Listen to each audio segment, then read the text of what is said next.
이 말씀을 가지고 시를 한 수 적었습니다. 제목은 여호와의 팔이 누구에게 나타났뇨?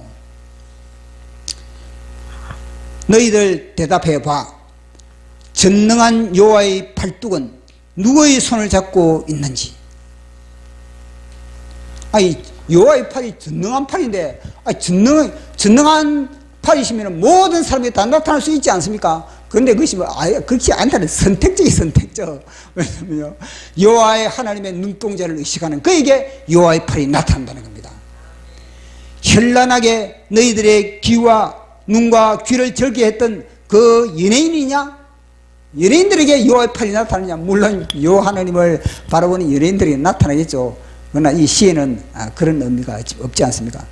떵떵거리며 너희들의 지갑을 두툼하게 했던 그 재리가 있냐?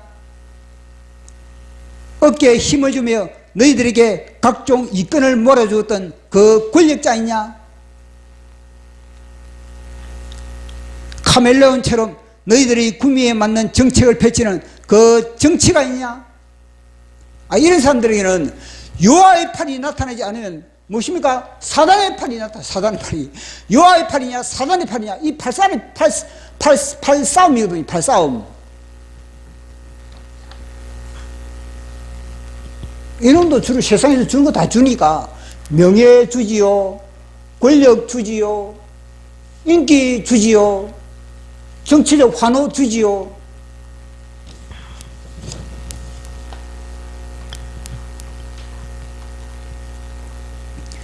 정신 차려 이 녀석들아. 책망이 없는 부모는 엘리 제사장처럼 가문이 멸족되고 회초리가 없는 선생은 양의 탈을 쓴 일이고 희생이 없는 열매는 창자를 썩이는 선악과라는 것을 보십시오. 여호와의 팔은요, 시련과 역경과 고난을 통하여서 그 가운데서 주님을 바라보는 그들에게 여호와의 팔이 나타납니다. 그런데 뭐냐면요, 사람들은 그런 거 싫어하니까 그게 문제라는 거예요. 그래서 뭐냐면요, 좁은 길. 그래서 뭐냐면요, 험난한 길이라는 겁니다. 다 사람들이 편한 거, 다 고생 안 하는, 대부분 고생 안 하는 거, 다 넓은 길. 그것이 뭐냐? 이놈이 저는 본능. 너희들 알면서 왜 그래? 넘지 못할 일이 없으신 여호와의 팔뚝은 연한 순 같고 마른 땅에서 나온 뿌리 같아 세상이 보기에 흠모할 만한 아름다운 것이 전혀 없는 갈릴리 나사렛 촌떡이라는 걸. 그쪽에 속합시다. 갈릴리 촌떡이 되신 예수 그리스도에게 속하기를 예수님 이름으로 축복합니다. 하나님 말씀 보시겠습니다. 이사야서 52장 13절로 53장 1절까지 시작. 보라, 내 종이 형통하리니 받들어 높이 들려서 지극히 존귀하게 되리라. 전에는 그의 모양이 타인보다 상하였고 그의 모습이 사람들보다 상하였으므로 많은 사람이 그에 대하여 놀랐거니와 그가 사람들을 놀라게 할 것이며 왕들은 그로 말미암아 그들의 입을 봉하리니 이는 그들이 아직 그들에게 전파되지 아니한 것을 볼 것이요 아직 듣지 못한 것을 깨달을 것입니다. 우리가 전한 것을 누가 믿었느냐? 여호와의 팔이 누구에게 나타났느냐? 아멘. 기도하겠습니다. 성삼위일체 하나님 아버지, 오늘도 이 공간에 어김없이 많은 천사를 대동하시고 우리 예배를 받으시기 위하여 자정하심을 감사합니다. 성령 하나님 아버지께서 우리 각 사람을 하나님의 말씀의 현장으로 이끌어 주시고 말씀의 현장에서 주님을 깊이 만나는 사건들이 일어나기를 원하나이다. 우리의 아담의 자아가 십자가에서 처리되고 주님의 성령의 자아가 우리의 영혼에 접목되는 시간 되기를 원하나이다. 그래서 오늘도 우리가 재창조의 기쁨의 역사가 일어나는 사건이 일어나게 하여 주시옵소서.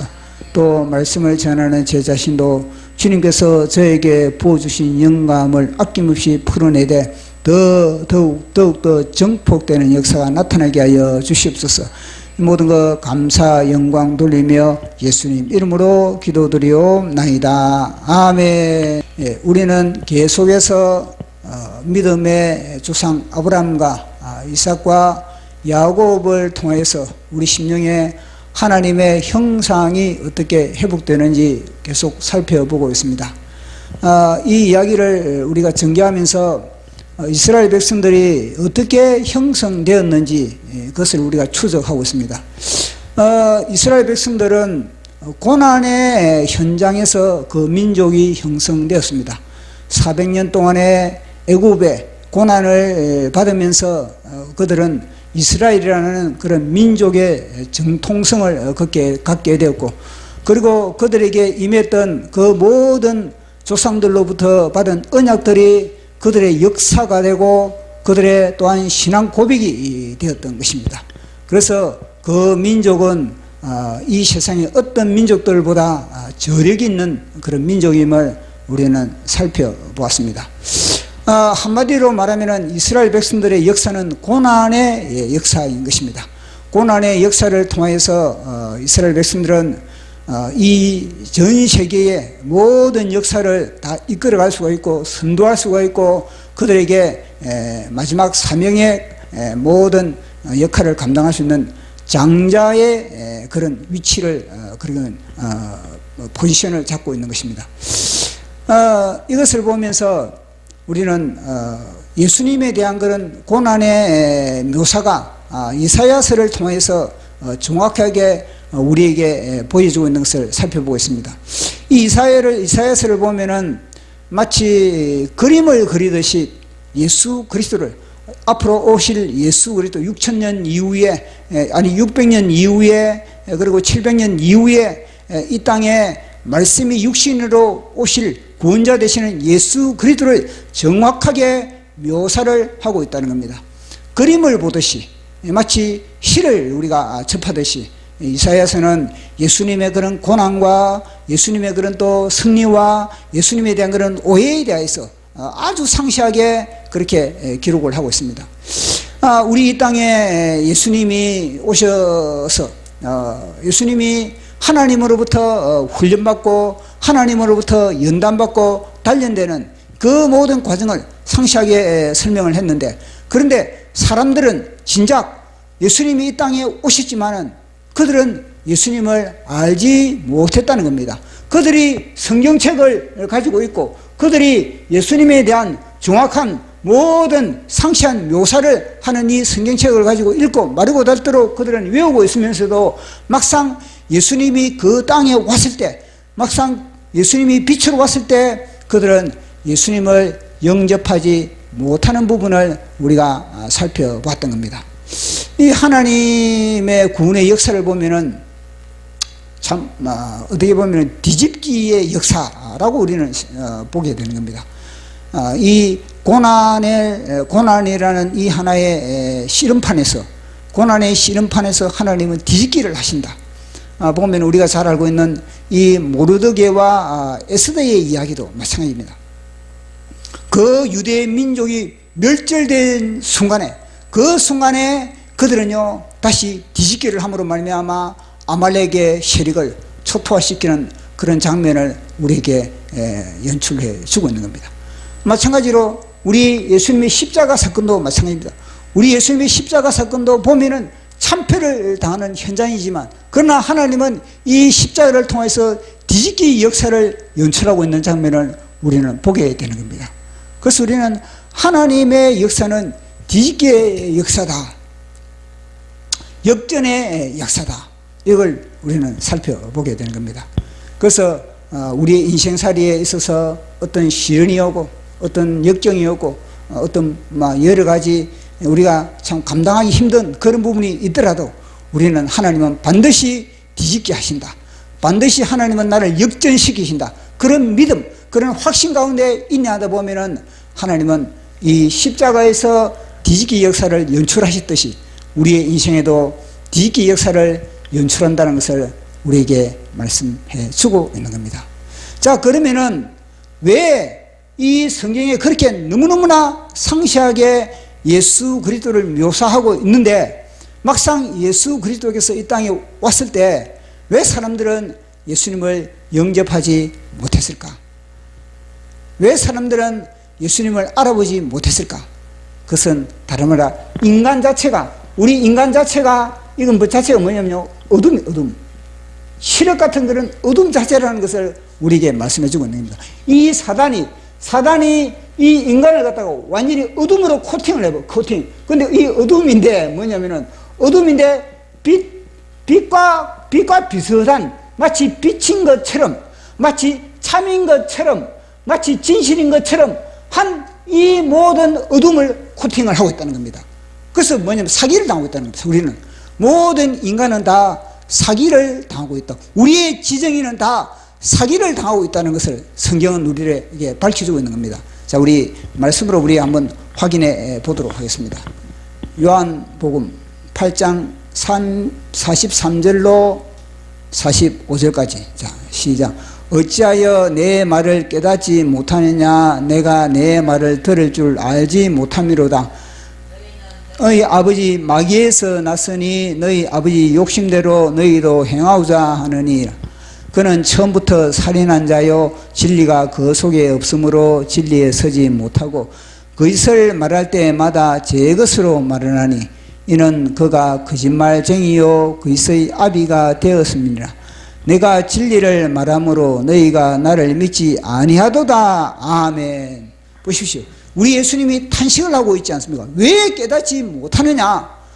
전능한 진리가 왔는데 보십시오. 전능이란 단어를 어떻게 붙이셨습니까? 능치 못할 일, 모든 일에 능치 못할 일이 없다는 거지 않습니까? 전능한 예수님이 이 땅에 오셨는데 그 예수님의 진리의 빛이 왜 이 투과하지 못하는 겁니까? 왜 뚫지 못하는 겁니까? 그것은 다름 아니라 이 사단이 거짓의 아비가 거짓이 우리의 심령을 완전히 마치 먼저 선점을 해버렸다. 먼저 선점을 해가지고 그가 마치 비친 것처럼 가짜임에도 그냥 짝퉁인데 진짜인 것처럼 해가지고 우리를 갖다가 수십 겹으로 코팅을 해버린 거예요. 코팅을. 그렇게 코팅을 하니까 아무리 강력한 전능한 주님의 진리의 빛이요 참빛이 세상에 왔건만은 세상이 그를 깨닫지 못하더라. 세상이 다 그가 그로 말미암아 지음바 되었으되 세상이 그를 알지 못하더라. 그렇게 하는 겁니다. 또 뭐냐면요, 자기 백성에게 왔는데 자기 백성도 그걸 갖다가 깨닫지 못하더라. 그 말은 무엇입니까? 자기 백성이 뭐냐면요, 하나님의 말씀을 가지고 있는 백성, 하나님의 진리와 하나님의 그런 하나님의 진리와 정의를 갖다가 구현하고 있는 그런 이스라엘 자기 백성들이 왔음에도 불구하고 뭐냐, 너무나 낯설다라는 것을 말해주는 겁니다. 그러니까 거짓의 아비, 거짓말장이. 그러니까 우리는 어떻게 됐습니까? 예수 그리스도를 영접하기 전에는 우리는요, 거짓에 사로잡히고 아예 머리에서 발끝까지 거짓으로 완전히 우리는요 장악돼 버렸다는 것을 말씀하는 겁니다. 이거 인정을 하는 건데, 우리가 그러면은 예수님을 영접했다고 이 거짓이 사라지느냐? 아니거든요. 이거는 이 거짓과의 싸움은 평생 한다는, 평생. 우리가 주님 앞에 가는 그 순간까지 우리는요, 끊임없이 우리 속에서의 거짓과, 그리고 우리 밖에서의 거짓과의 이 싸움의 연속이라는 것을 성경이 분명히 우리에게 선포를 하고 있는 겁니다. 그래서 잠언서 마지막 장에 뭐라 그러니까, 이 잠언 기자가 평생의 기도 소원이 무엇입니까? 평생의 기도 소원. 평생의 기도 소원이 있는데 그것은 뭐냐면요, 이 거짓, 내 이 허탄한 것과 거짓을 갖다가 나 자신이 멀리하게 해달라고. 그것이 평생의 기도 제목입니다. 뿐만 아니라 부하게도 하지 마시고 가난하게도 하지 마시고 적당한 재물을 통해서, 적당한 그런 물질을 통해서 내 영혼을 지킬 수 있게 해달라. 그렇게 이야기를 하고 있거든요. 보십시오. 얼마나 눈물 나는 기도 제목입니까? 그 기도 제목을 우리 한번 보도록 하겠습니다. 자, 우리 잠언 몇 장입니까? 30장 7절에서 9절까지. 잠언 30장 7절에서 9절까지. 시작. 내가 두 가지 일을 주께 간구하였사오니 내가 죽기 전에 내게 거절하지 마옵소서. 곧 헛된 것과 거짓말을 내게서 멀리 하옵시며 나를 가난하게도 마옵시고 부하게도 마옵소서. 오직 필요한 양식으로 나를 먹이시옵소서. 혹 내가 배불러서 하나님을 모른다. 여호와가 누구냐 할까 하오며 혹 내가 가난하여 내 하나님의 이름을 욕되게 할까 두려워함입니다. 아멘. 보십시오. 헛된 것과 거짓말, 이게 뭐 한 번에 끝나는 게 아니라는 겁니다. 아무리 성령의 불세례를 받는다 그래도, 아무리 성령이 충만하다 그래도 그것이 뭐냐면 끊임없는 이 거짓과의 싸움, 내 내부에 이 끊임없는 거짓과, 그리고 뭐냐면 허탄한 것. 허탄한 건 무엇입니까? 뭐 솔로몬이 고백을 하고 있지 않습니까? 인생살이 뭐냐? 헛되다고 노래를 부르고 있는 겁니다. 모든 인생, 우리의 삶의 인생은 다 모든 것이 다 헛되다. 진짜 참된 것, 진짜 실상은 예수 그리스도밖에 없다는 겁니다. 하나님밖에 없다는 겁니다. 하나님 말씀밖에 없다는 겁니다. 하나님과 예수 그리스도를 떠나서는 우리는요, 다 헛방질하는 인생, 다 똥꼬차는 인생을 살아갈 수밖에 없다는 것을 성경이 이야기해 주고 있는 겁니다. 우리의 하루의 삶을 점검해 보십시오. 다 똥꼬차는 인생을 사는 겁니다. 다 하루하루 똥꼬차는 시간을 살았고, 똥꼬차는 사람과 만났고, 똥꼬차는 그런 삶을 영위해 나간 그런 우리의 삶인 겁니다. 실상 가운데 진짜 우리가 하나님의 말씀 가운데 그렇게 우리는 참된 인생을 살아간다는 것 자체는, 이거는요 진짜 완전 눈물 나는 하나의 그런 기도 제목이지 않습니까? 지금 너무나 처절한 기도 제목입니다. 그만큼 우리는 늘 사기를 당하고 있다. 지금도 이 현장에 보십시오. 하나님과 많은 천사들이 우리 예배를 받기 위해서 이곳에 자생하신다. 우리가 그걸 갖다가, 우리가 뭐냐면 믿음의 눈이, 보십시오. 믿음의 눈이 이 감겨서는 안 된다는 거예요. 늘 뭐냐면은 이 믿음의 눈은 하나님께서 우리를 갖다가 불꽃 같은 눈동자로 바라보고 있다면은 우리의 믿음의 눈도 하나님의 눈동자와 맞추기 위해서 무엇인가? 믿음의 눈도 우리는요, 불꽃 같은 눈동자로 하나님과 시선을 맞췄을 때 비로소 뭐냐면요, 스파크가 일어나는 겁니다. 근데 하나님은 불꽃 같은 눈동자로 우리를 응시하고 있는데, 우리의 눈동자는 어디를 향하고 있습니까? 우리의 눈동자는 뭐냐? 보이는 것으로 다 향하고 있는 거, 보이는 것으로. 다 세상의 눈에 보이는 것, 다 세상의 눈에 들리는 것. 그만큼 우리는요, 사기를 당하고, 사기를. 살아있다는 것 자체가 아마 사기를 당하고 있는데, 아마 사기꾼 자체가 우리 스스로 속에서 뭐냐? 사기가 늘 뭐냐면 넘쳐난다는 것을, 넘쳐난다는 것을 인정할 안 수가 없는 겁니다. 그래서 바울의 시가 뭡니까? 바울의 시. 바울이 로마서를 통해서 시가, 의인은 없나니 하나도 없도다. 그들의 목구멍은 열린 무덤이고 그의 혀로는 그들의 속임을 베풀고 그의 입술에는 독사의 독이 있고 그래 뭐 파멸과 고생의 길만 걸어간다. 그게 뭐냐면요, 우리의 인생이라는 것을 말씀하고 있는 겁니다. 그래서 우리는 예수님을 영접을 했어도, 우리가 성령의 기름 부음을 받아도 우리는 끊임없이 우리는 이기가 끝이다, 이제는 됐다, 이게 아니고 죽음의 문턱, 주님의 품에 갈 때까지 우리는 이 거짓과 헛하는 과의 치열한 그런 싸움이 있어야 된다는 것을 우리에게 말씀을 하고 있는 것입니다. 그래서 우리 인간은 얼마나 이 거짓에 민감한지, 거짓은 짝짝 잘 스폰지처럼 스폰지에 물 빨아들이는 겁니다. 그래서 이 게벨스가, 나치 선전문장 게벨스가 한 말이 무엇입니까? 이 선동은 한 문장이면 끝난다는 겁니다. 선동은 한 문장이면 끝나는데, 그 한 문장을 갖다 그 선동을 같이 뒤집게 하려면은, 그걸 원상태로 바르게 하려면요, 수만 가지의 자료가 필요하다, 그렇게 이야기를 하거든요. 그래서 그건 뭘 말해주는 겁니까? 그 수만 가지 자료를 가지고 그 거짓된 것을 갖다가 참으로 뒤바뀌려고 했을 때 이미 뭐냐면요, 이 거짓은 마치 모든 사람들에게 마치 진리로 그렇게 다 받아들이고 있다는 것입니다. 그럼 무엇입니까? 거짓을 바꾸기는 선동을 뒤집게 한다는 것 자체는 거의 불가능하다는 것을 말씀해 주고 있거든요. 보시오, 우리 대한민국이 지금 역사가 수많은 그런 이 좌파들의, 김일성의 그런 선동에 다 그렇게 역사가 이어져 왔다는 겁니다. 북한에서 그런다 그러지 않습니까? 지금 이승만 대통령이 지금 돌아가신 지가 얼마나 오래됐는데, 아직까지도 뭐냐면은 이승만을 타도하자, 그렇게 선전 문구를 갖다가 그렇게 외우고 있다는 거지 않습니까? 그만큼 북한은요, 끊임없이 대한민국이 건국되기 이전부터 그는요 역사 전쟁을 하고 있는, 게베르스가 말했던 것처럼 그는요 역사 전쟁을, 이 것을 통해서 역사 전쟁을 선동을 했다는 겁니다. 그것이 결국은요 주사파로 이어지고, 그것이 정교조로 이어지고, 그것이 지금까지 이승만 대통령에 대해서 오해하게 만들고 왜곡시키고 날조했던 그 모든 역사지 않겠습니까? 그것은 뭐냐, 그만큼 뭐냐면요 거짓이 온 세상을 판치고 있다는 것을 말씀하고 있는 겁니다. 이 거짓을 이 거짓을 갖다 완전히 뒤지게 하려면은 그 엄청난 노력이 필요한 겁니다. 그래서 우리 나라의 역사에 이승만 대통령의 이 모든 이승만 대통령에 대한 이 거짓을 뒤집기 위해서 우리 정광훈 목사님 같은 경우는 어떻습니까? 정광훈 목사님께서는 대한민국의 역사를 이게 올바로 재정립시키기 위해서 이승만에 관한 책이 38권이 있다 그러지 않습니까?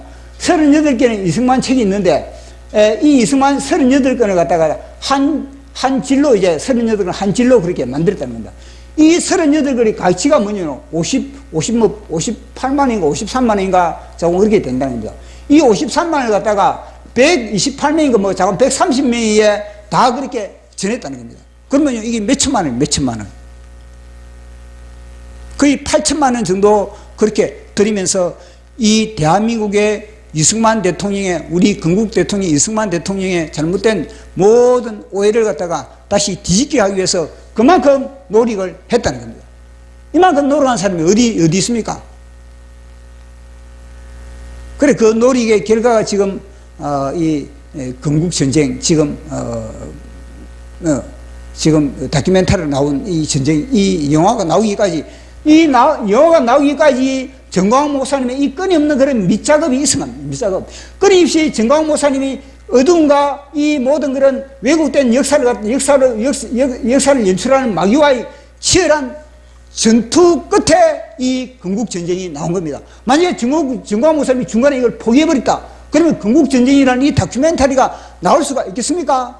나오기 전에 이미 뭐냐면요, 좌파들로부터 다 완전히 난도질 당해버릴 수밖에 없는 겁니다. 그러나 그나마 이 다큐멘터리가 상영될 수 있는 것은 그만큼 뭐냐면요, 배경이 다 정광훈 목사님을 통해서 이승만 이 기념관도 건립이 되고, 이 분위기가 이제 이 조성되니까 이 다큐멘터리가 이제는 전국에 상영될 수 있다는 것을 우리는 알 수가 있는 겁니다.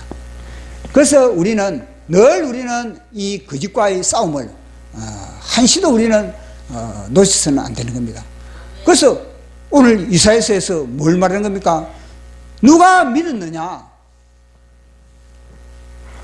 누가 믿었느냐? 누가 예수 그리스도를 갖다가 누가 믿었느냐? 오늘은 다음 구절로서 여호와의 팔이 누구에게 나타났느냐, 거기에서 우리가 살펴보고자 합니다. 자, 우리 말씀을 한번 읽어보도록 하겠습니다. 여호와의 팔이 누구에게 나타났느냐. 자, 우리 이사야서 53장 1절 시작. 우리가 전한 것을 누가 믿었느냐? 여호와의 팔이 누구에게 나타났느냐? 아멘.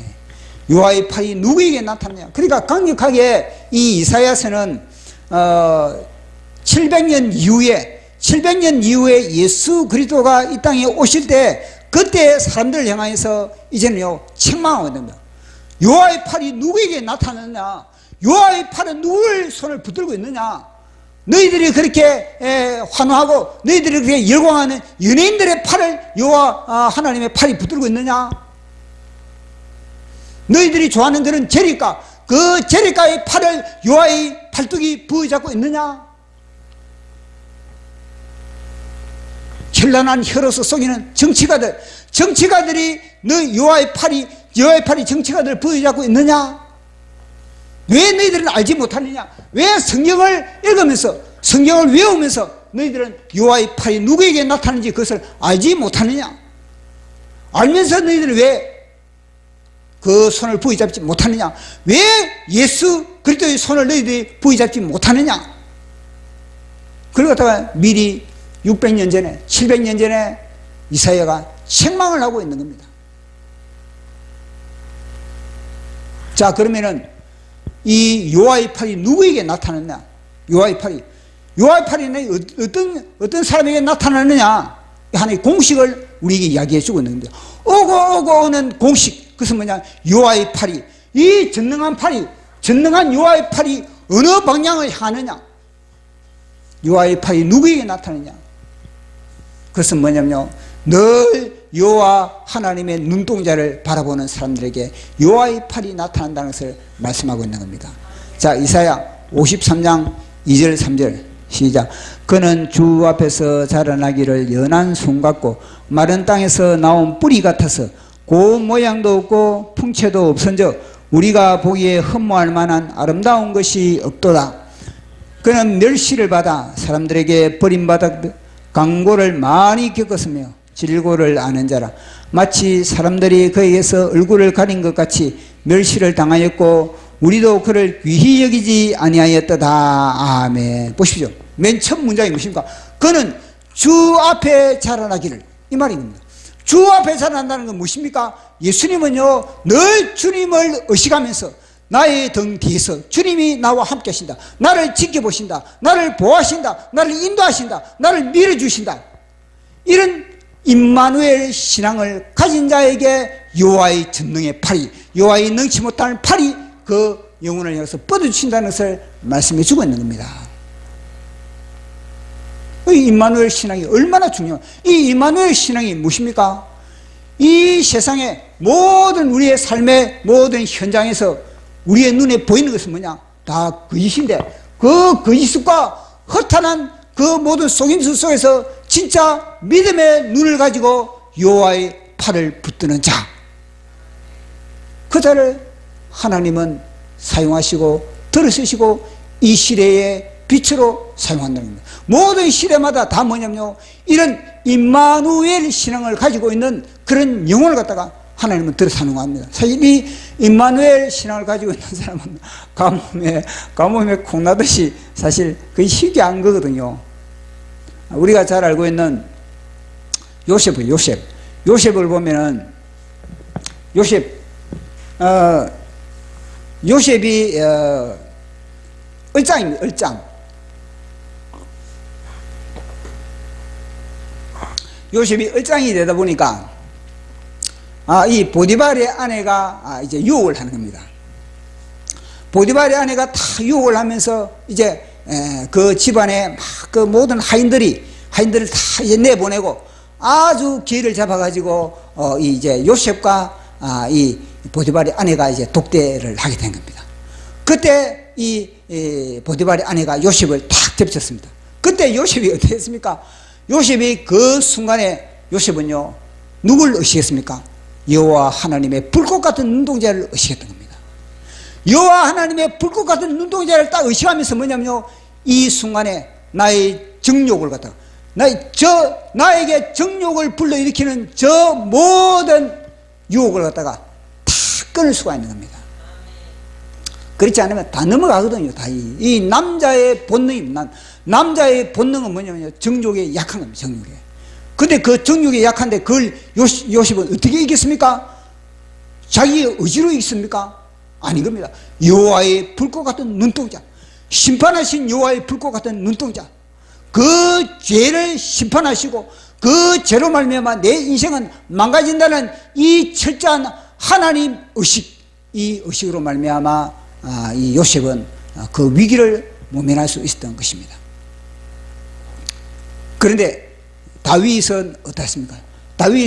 다윗도 늘 여호와 하나님을 의식하는 여호와 임마누엘 신앙을 가졌던 겁니다. 그러나 다윗이 왕이 되니까, 왕이 되기 전에는 늘 뭐냐면요, 초긴장을 하면서 늘 여호와의 눈치를 살피면서 늘 여호와의 눈동자를 바라보면서 그렇게 일거수일투족 그렇게 행동을 했는데, 이 왕이 되다 보니까 어떡합니까? 이제는요, 여호와의 눈동자를 놓쳐버린 겁니다. 자기 부하들은 전쟁터에 내보내고, 전에는 자기가 왕이 되기 전에는 전쟁터에 다윗이 앞장서던 겁니다. 다윗이 앞장서가지고 전쟁에서 그렇게 완전히 진두지휘를 했던 겁니다. 그런데 왕이 되다 보니까 자기 신하들만 야, 너희들 그렇게 이 전쟁터에 나가라. 나는 뭐냐? 나는 왕궁 지키고 있을게. 이 말이 되는 겁니까? 이미 그때부터 뭐냐면요, 이미 다윗의 모든 심령은 헛하는 것과 거짓으로 이제는 장악되는 겁니다. 그러다 보니까 다윗이 삶이 어떻습니까? 삶이 규칙적인 생활을 할 수 있겠습니까? 밤늦게 이제는 뭐냐면요, 완전히 향락을 즐기고, 밤늦게 향락을 즐기다 보니까 이제는요, 뭐 늦잠을 잘 수밖에 없지. 그러니까 낮잠에 쉬자고 그래 늦게 잠자고 일하다 보니까 이제는요, 무슨 새벽 기도를 할 정신이 있겠습니까? 아니, 자기가 왕이 되기 전에 사울에게 쫓기던 그때는 뭐냐면 늘 새벽마다 일한 것이 아니라 새벽 전에 일한 거예요. 하나님이여, 내 마음이 확정되었고 내 마음이 확정되었으니 내가 노래하리라, 내가 찬양하리라. 비파야 수고마 깨치다, 내가 새벽을 깨우리로다. 이게 무엇입니까? 새벽을 깨우는 자는 새벽 전에 일어나선 자가 새벽을 깨우는 자인 겁니다. 전에는 그렇게 했는데 이제는 무엇입니까? 늦잠, 완전히 코가 비틀어지는 늦잠 잔데 뭐 술 파티 안 했겠습니까? 근데 무슨 새벽 기도를 할 수 있겠습니까? 그러니까 무엇입니까? 완전히 사단이 뭐냐, 다윗을 밥으로 삼아버린 겁니다. 그래서 사단을 밥으로 딱 삼으니까 이제는 뭐냐면요, 그 속에 정욕을 집어넣어버린 겁니다. 정욕을 집어넣으니까 뭐냐면요, 아니, 평소에는 눈이 그리 안 가는 거예요. 그 눈이 그로 돌아가. 왜 바세바 목욕한다고 눈이 돌아가는 겁니까? 자기가 눈을 돌리고 싶어 돌린 겁니까? 아닌 겁니다. 이 마귀가 다윗을 갖다가 옥상으로 끌어올리고 다윗의 고개를 갖다가 바세바가 목욕하는 쪽으로 눈을 돌리게 만들었고, 그리고 그 속에 정욕이 불타게 만들었던 겁니다. 왜냐? 다윗이요, 여호와 하나님의 눈동자를 이미 놓쳐버리기 때문에. 다윗이 그 순간에 눈동자를 놓친 것이 아닌 겁니다.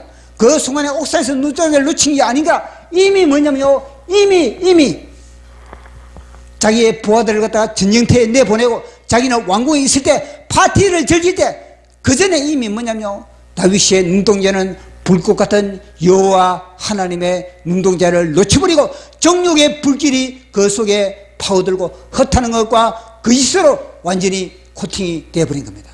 그리고 당연히요, 범죄할 수밖에 없는 겁니다. 그러니까 높은 자리에 있으면 더 높은 범죄를 하지, 큰 범죄를 하지, 낮은 자리에 있으니까 죄를 갖다 적게 짓는 겁니다. 그럼 우리는 높은 자리 갈 생각하지 말고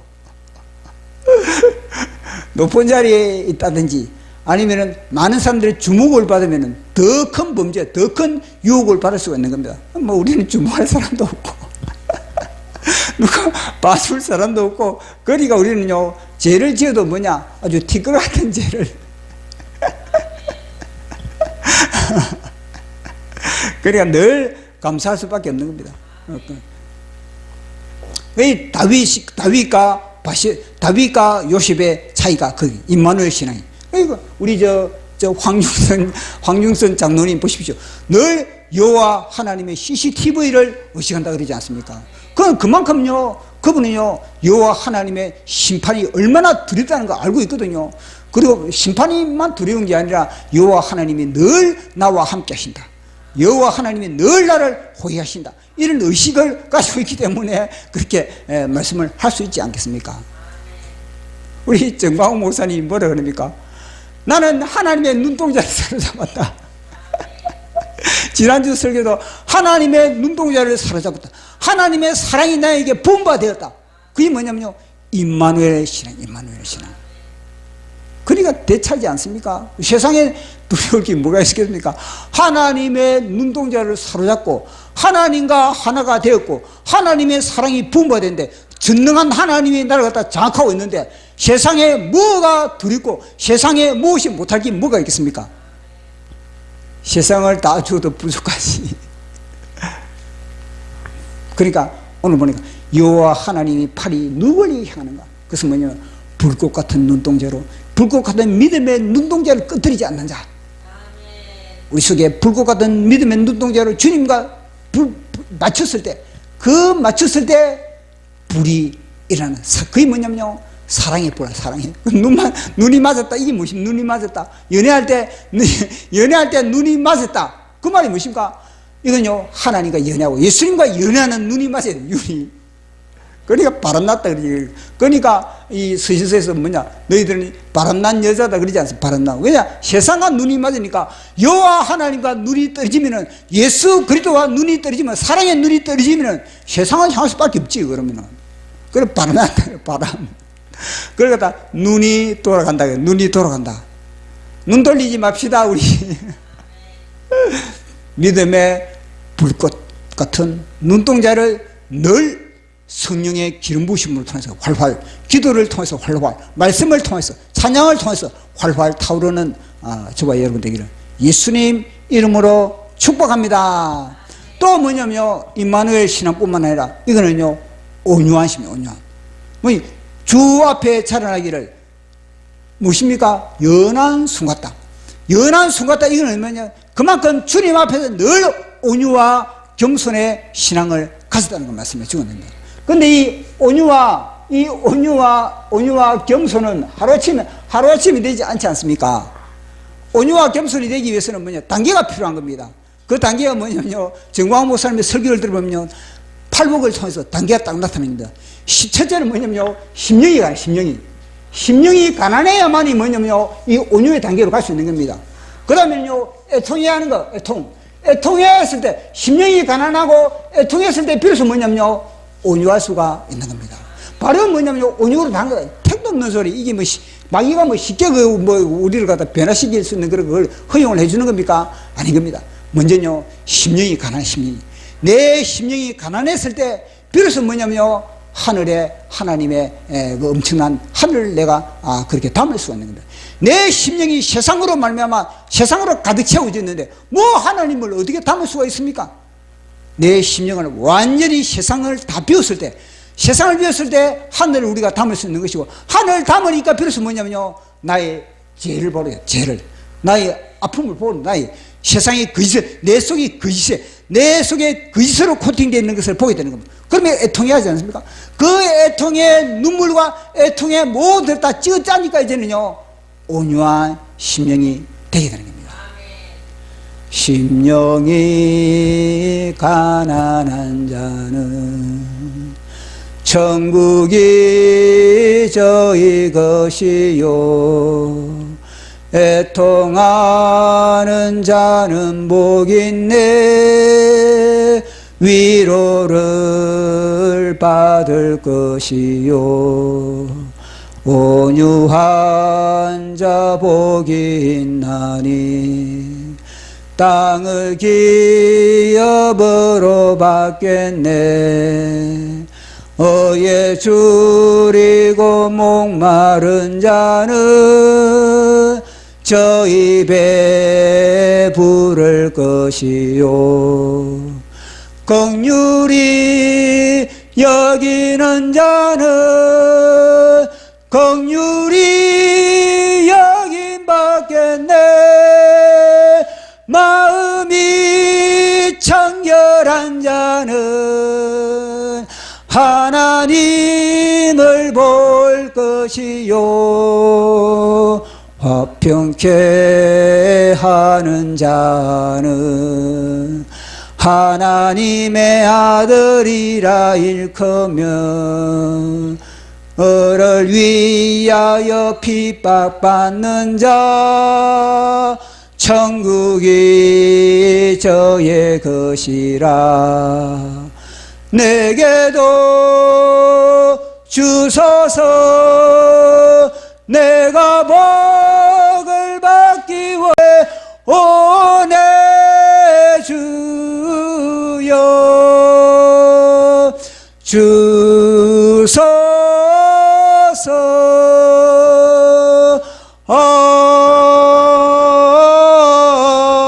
아멘. 아멘.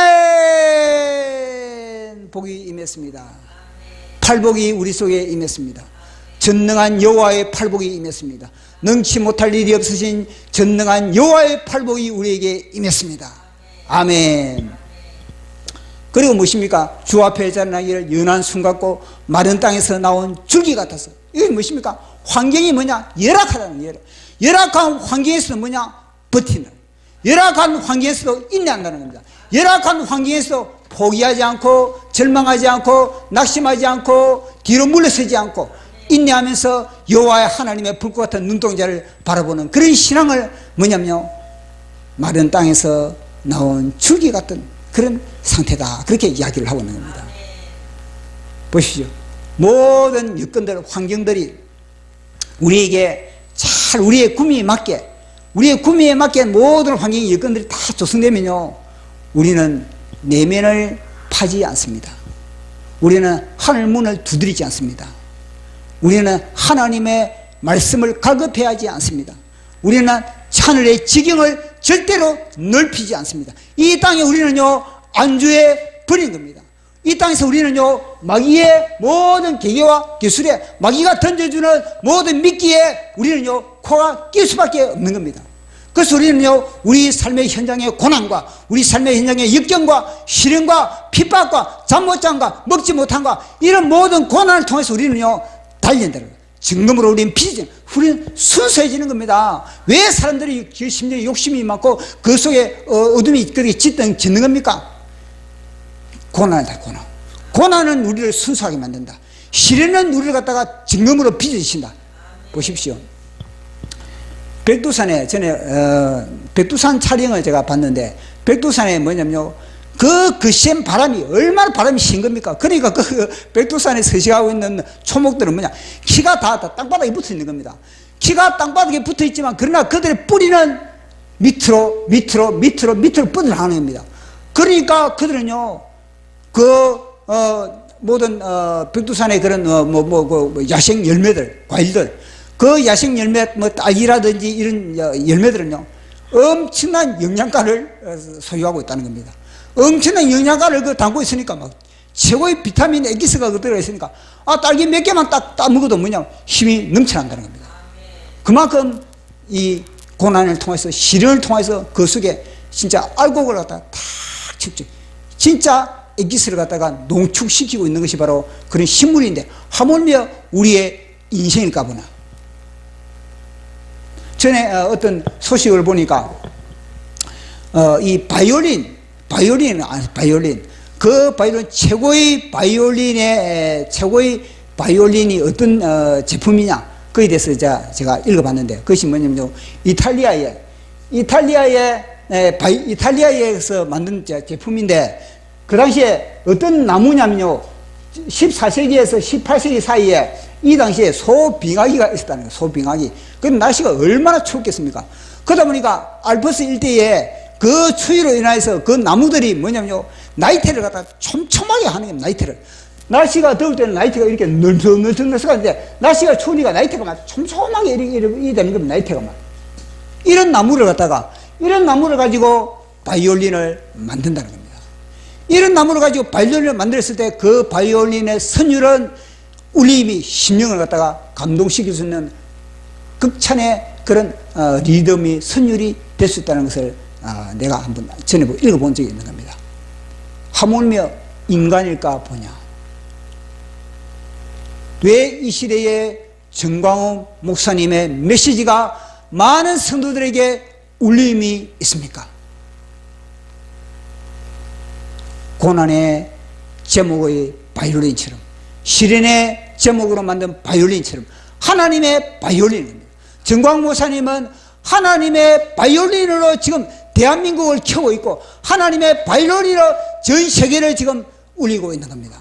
그러니까 그 울림이, 그 메시지가 많은 사람들의 영혼을 파고들고 많은 사람의 영혼을 갖다 진동시키고 있는 겁니다. 왜냐? 그것은요, 정광훈 목사님이 고난을 통해서, 시련을 통해서, 역경을 통해서, 무시당과 멸시당함과 온갖 핍박을 통해서 그 핍박에 굴하지 않고, 그 무슨 무시와 멸시에 좌절당하지 않고, 우울증 걸리지 않고 대받아치는 그런 여호와 하나님의 불꽃 같은 눈동자를 늘 의식이기 때문에 이길 수 있는 그런 최고 명품의 복음의 나팔수가 될 수가 있고, 복음의 바이올린이 될 수가 있다는 겁니다. 그러면은 우리에게 닥치는 고난과 시련 어떻게 되겠습니까? 그는요, 감사함으로, 환영함으로, 하나님이 나한테가 작품을 만드는구나. 하나님이 지금 나를 작품을 만드는 기간이구나. 최고의 선율을 올려야지. 최고의 메시지를 던져야지. 최고의 명품이 나는 돼야지. 그런 각오를 하면서 우리는 신앙생활을 했어. 우리도 여호와의 팔이, 오늘의 참사랑교회에 내가 너에게 나타난다. 여호와의 팔이 너희 가정에 나타난다. 여호와의 팔이 대한민국에 여호와의 팔이 나타난다. 그래서 여호와의 팔을, 여호와의 팔뚝, 여호와의 근육, 그 근육을 붙잡고 우리도 여호와의 근육질 좀 하는 저와 여러분 되기를 예수 그리스도 이름으로 축원합니다. 제가 또 이 말씀을 가지고 시를 한 수 적었습니다. 제목은 여호와의 팔이 누구에게 나타났뇨? 너희들 대답해 봐. 전능한 여호와의 팔뚝은 누구의 손을 잡고 있는지. 아니, 여호와의 팔이 전능한 팔인데, 전능한 팔이시면 모든 사람이 다 나타날 수 있지 않습니까? 그런데 그것이 그렇지 않다는 선택적. 왜냐면요, 여호와의 하나님의 눈동자를 의식하는 그에게 여호와의 팔이 나타난다는 겁니다. 현란하게 너희들의 귀와 눈과 귀를 절게 했던 그 연예인이냐? 연예인들에게 여호와의 팔이 나타나느냐? 물론 여호와 하나님을 바라보는 연예인들에게 나타나겠죠. 그러나 이 시에는 그런 의미가 없지 않습니까? 떵떵거리며 너희들의 지갑을 두툼하게 했던 그 재리가 있냐? 어깨에 힘을 주며 너희들에게 각종 이권을 몰아주었던 그 권력자 있냐? 카멜레온처럼 너희들의 구미에 맞는 정책을 펼치는 그 정치가 있냐? 이런 사람들에게는 여호와의 팔이 나타나지 않으면 무엇입니까? 사단의 팔이 나타나. 사단의 팔이 여호와의 팔이냐 사단의 팔이냐, 이 팔싸움이거든요. 팔싸움. 이놈도 주로 세상에서 주는 거 다 주니까 명예 주지요, 권력 주지요, 인기 주지요, 정치적 환호 주지요.